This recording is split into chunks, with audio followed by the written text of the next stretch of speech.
ઓમ નમો ભગવતે વાસુદેવાય. નમસ્તે મિત્રો, સ્વાગત છે તમારું કેટી કોમરેડ ચેનલમાં. પુષ્ટિ ભક્તોની વાર્તામાં આજે આપણે જોઈશું શેઠ પુરુષોત્તમ દાસની વાર્તા.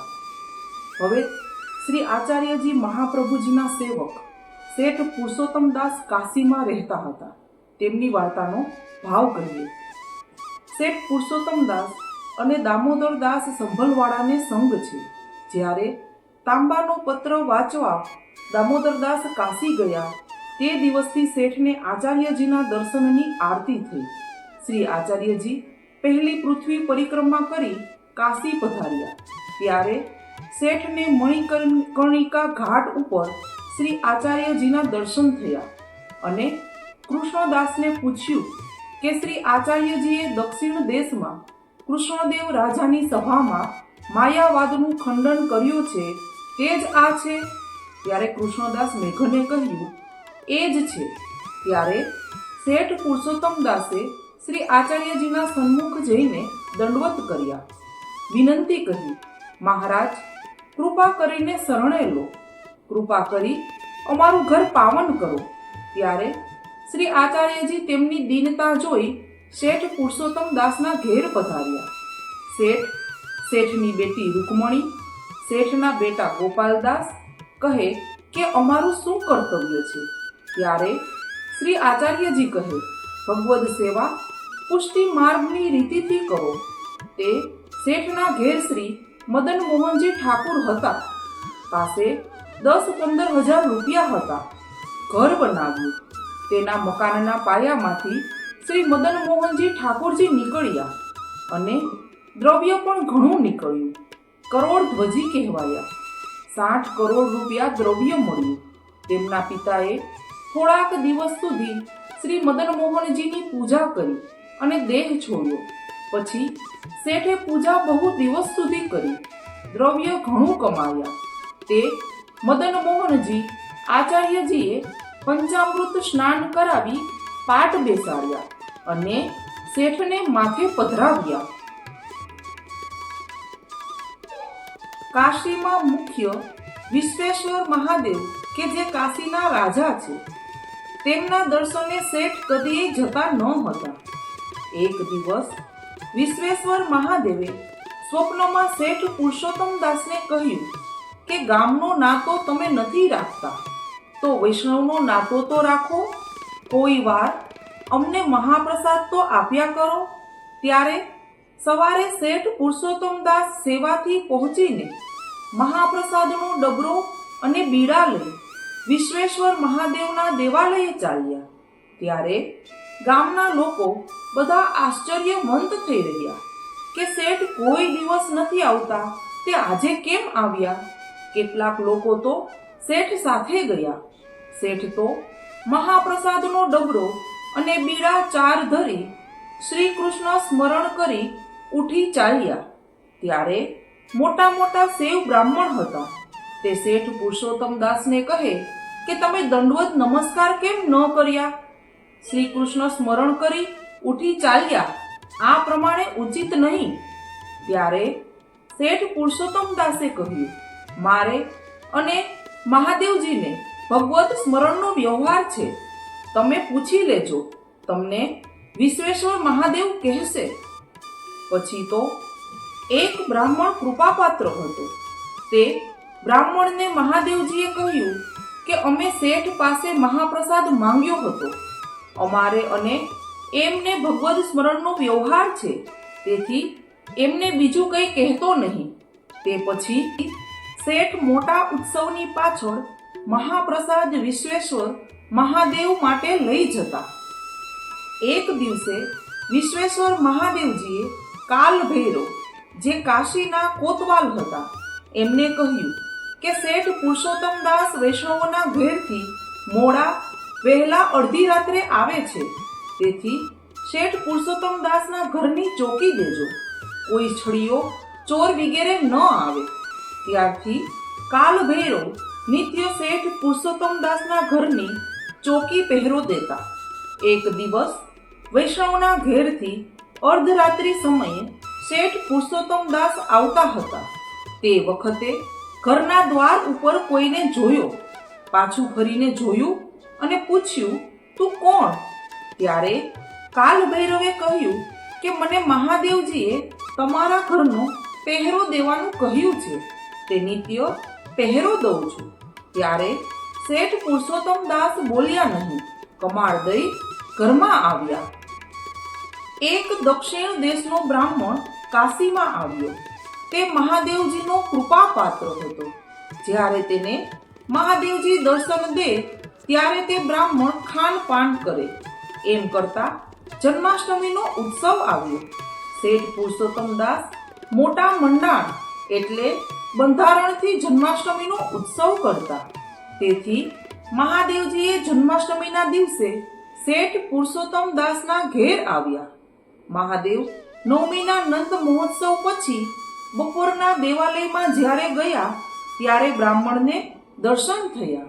ત્યારે તે બ્રાહ્મણે વિશ્વેશ્વર મહાદેવજીને પૂછ્યું કે કાલ તમારા દર્શન ન થયા, આજે બપોરે થયા, તેનું શું કારણ? ત્યારે મહાદેવજીએ કહ્યું કે જન્માષ્ટમીનો ઉત્સવ જોવાને શેઠના ઘેર ગયો હતો. કાલ સવારથી તે આજે આવ્યો. ત્યારે તે બ્રાહ્મણે કહ્યું કે એવા શેઠ કોણ છે જેમના ઘરે તમે ઉત્સવ જોવા જાઓ છો? ત્યારે વિશ્વેશ્વર મહાદેવજીએ કહ્યું કે એ મોટા ભગવદ ભક્ત છે. ત્યારે એ બ્રાહ્મણે પુરુષોત્તમ દાસના દ્વાર ઉપર આવીને શેઠને ખબર કરાવી. મનુષ્યોએ કહ્યું કે એક બ્રાહ્મણ તમને મળવા આવ્યો છે. ત્યારે શેઠે કહ્યું કે માથું ખાલી કરવા આવ્યો હશે. એનો અર્થ એ કે મહાદેવજીનો ભક્ત છે, નામ સાંભળશે, પરંતુ દ્રઢ ભક્તિ તો બહુ દિવસની મહેનત સુધી તો આવશે નહીં. પછી શેઠ સેવાથી પહોંચીને બહાર આવ્યા. ત્યારે બ્રાહ્મણે દંડવત કર્યા. પછી શેઠ પુરુષોત્તમ દાસે કહ્યું કે તમે આ અનુચિત કેમ કરો છો? અમે ક્ષત્રિય છીએ, તમે બ્રાહ્મણ થઈને દંડવત કરો છો? ત્યારે તે બ્રાહ્મણે કહ્યું કે અમને નામ આપો અને સેવક કરો. ત્યારે શેઠે કહ્યું, અમે તો કોઈને નામ આપતા નથી, સેવક પણ કરતા નથી. તેનો અર્થ એ કે નામ આપવાવાળા અને સેવક કરવાવાળા તો શ્રી આચાર્યજી મહાપ્રભુજી છે. આ વાત તે બ્રાહ્મણ સમજ્યું નહીં. ત્યારે બહુ આગ્રહ કર્યો, પરંતુ શેઠે નામ ન દીધું. એટલે મહાદેવજી પાસે આવ્યો. ત્યારે બહુ આગ્રહ કર્યો, પરંતુ શેઠે નામ ન દીધું. એટલે બ્રાહ્મણ મહાદેવજી પાસે પાછો આવ્યો અને કહ્યું કે શેઠ તો નામ નથી આપતા. ત્યારે વિશ્વેશ્વર મહાદેવે કહ્યું કે તું ફરી જઈને શેઠને કહેજે કે મને મહાદેવજીએ મોકલ્યો છે, તેથી તને પાછો નહીં મોકલે. ત્યારે બ્રાહ્મણે ફરી આવીને શેઠજીને કહ્યું કે મને મહાદેવજીએ મોકલ્યો છે, તેથી નામ આપો. ત્યારે શેઠે તે બ્રાહ્મણને નામ સંભળાવી હાથ જોડી જય શ્રી કૃષ્ણ કર્યા. ત્યારે તે બ્રાહ્મણે કહ્યું કે તમે મને નામ સંભળાવ્યું, હવે હાથ જોડીને નમસ્કાર કેમ કરો છો?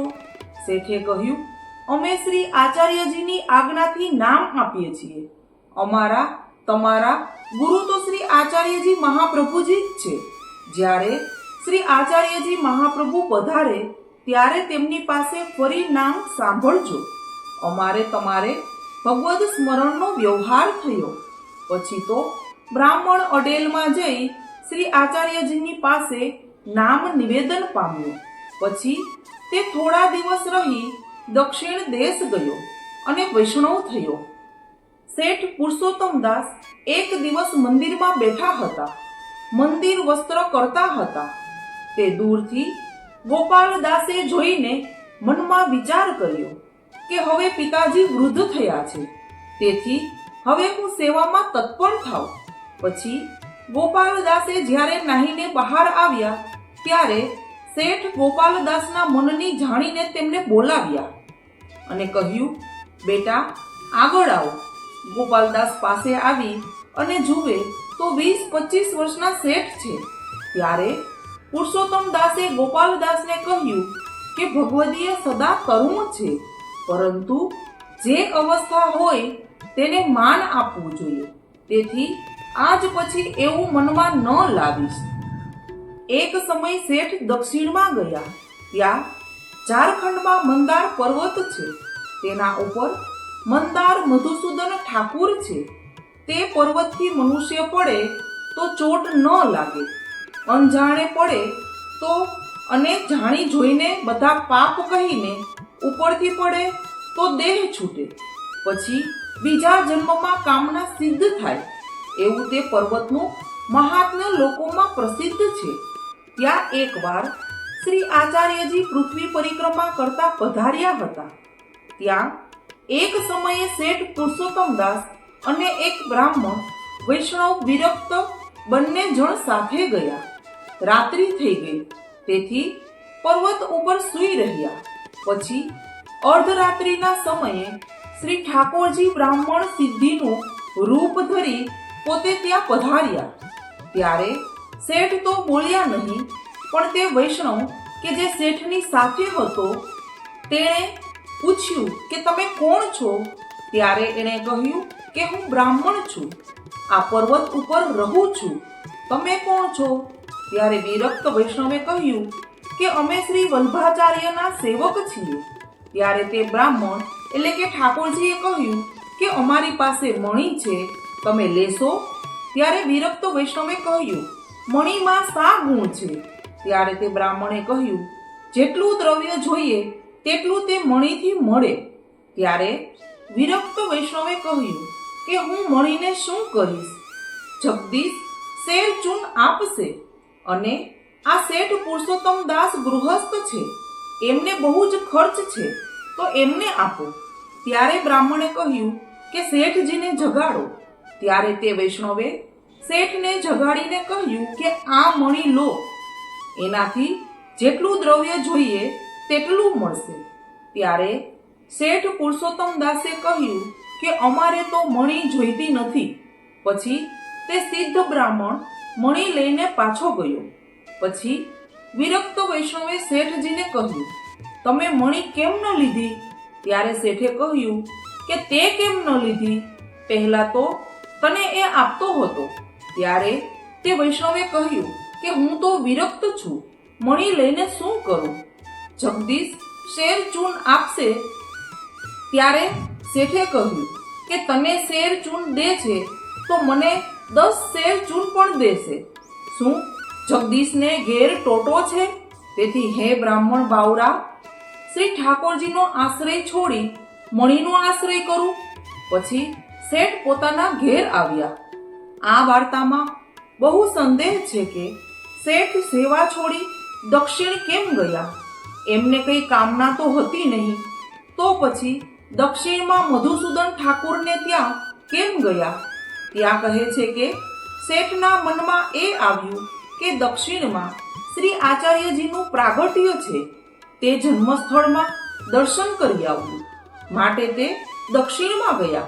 ત્યારે મંદાર મધુસૂદન ઠાકુરે શેઠજીને કહ્યું કે તમે કૃપા કરીને આ પર્વતમાં મારી પાસે આવો તો આ સ્થળના પાપ દૂર થાય, કેમ કે મારે ત્યાં તો અનેક પાપીઓ આવે છે, તે કોઈ પર્વતથી મહાત્મ્ય સાંભળીને પડે છે, તેથી એમના પાપ ઘણા ભેગા થયા છે. બધા તીર્થ ગંગાજી આદિ ભગવદીયના આવવાની રાહ જુએ છે.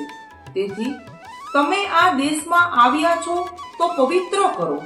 તમે આવશો તો આ તીર્થનું મહાત્મ્ય પણ વધશે. તમારું તો કંઈ બગડવાનું નથી, કારણ તમને પ્રભુનો દ્રઢ આશ્રય છે. એ પ્રકારે મંદાર મધુસૂદને કહ્યું. ત્યારે શેઠજી તે પર્વત ઉપર ગયા. તો મિત્રો, જો વિડીયો ગમ્યો હોય તો વિડીયોને લાઈક, શેર અને સબસ્ક્રાઇબ કરજો, અને બાજુમાં આપેલી બેલ આઇકન પર ક્લિક કરજો કે જેથી તક કરીને તમને આવા વિડીયોની નોટિફિકેશન મળતી રહે. Thank you.